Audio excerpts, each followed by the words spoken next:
I traveled to this area in mid-June, in the middle of the southern Chilean winter. The days are short, the air is cold, and the light is different.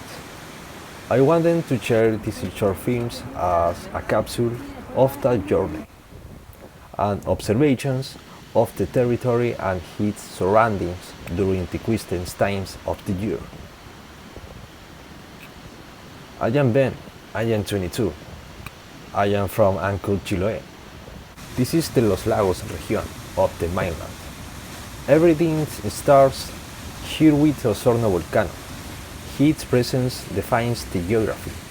Below it, the Petrowe River flows over ancient volcanic stone.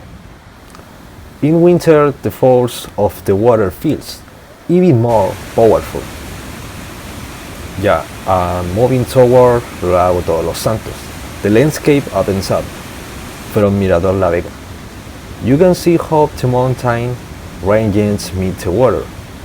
Traveling during the winter months means seeing the land without the crops. It adjusts the community and the territory. We continue along the southern coast of the lake, heading toward Frutillar. This is Lake Yanquihue, the second largest in Chile.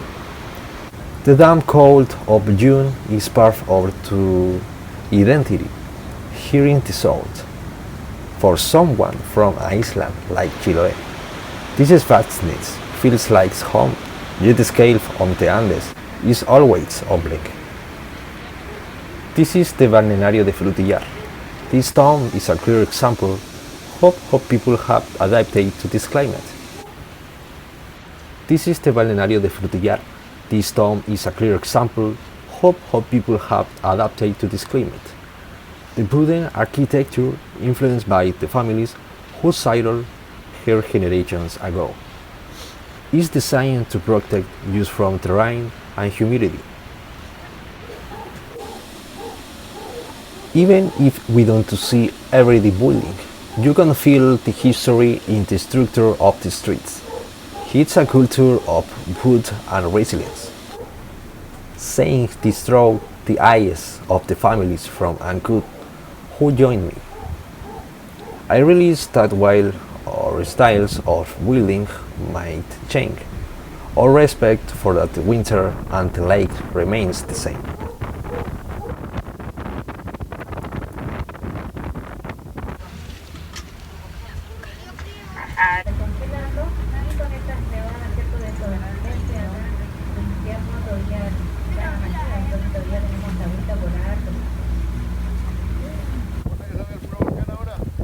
Moving toward Lago de los Santos, the landscapes opens up from Mirador La Vega. You can see the connections between the mountains and the water systems that feed this region.